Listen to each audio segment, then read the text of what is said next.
7 number, বেশি বেশি নফল নামাজ পড়তে হবে, নফল ইবাদত করতে হবে, বেশি বেশি নফল ইবাদত করতে হবে। জিকির হতে পারে, কুরআন তেলাওয়াত হতে পারে, আল্লাহকে ডাকা হতে পারে, এটা নফল ইবাদত।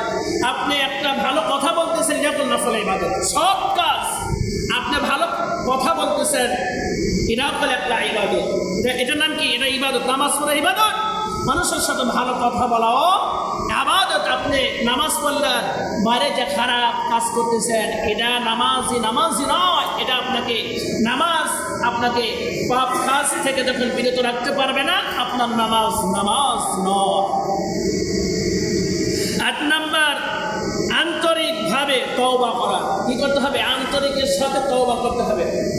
আল্লাহ রাব্বুল আলামিন বলেছেন যে ইয়া আইয়ুহাল্লাযীনা আমানু তুবু ইলাল্লাহি তাওবাতান নাসুহা।